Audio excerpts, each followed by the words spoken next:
பார்த்து கொண்டிருக்கும் அனைவருக்கும் சித்ரா கணபதியின் அன்பான வணக்கம்.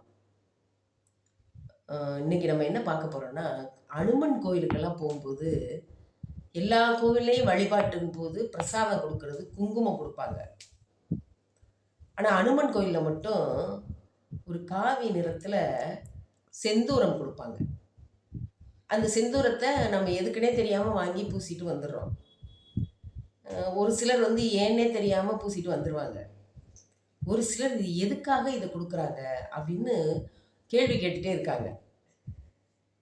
ஒரு முறை சீதா பிராட்டி இந்த செந்தூரத்தை எடுத்து அணிஞ்சுக்கிட்டானா. அப்போ பக்கத்தில் இருந்த அனுமன் கேட்டானா, அம்மா, நான் தினசரி உங்களை பார்க்குறேன், தினசரி இந்த செந்தூரம் அணிகிறீங்களே, ஏன்னு கேட்டானா.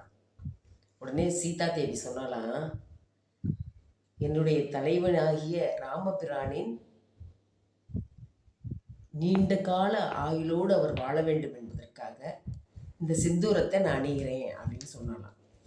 அதனால தன்னுடைய தலைவனாகிய ராமபிரான் நீண்ட ஆயுளோடு இருக்க வேண்டும் என்பதற்காக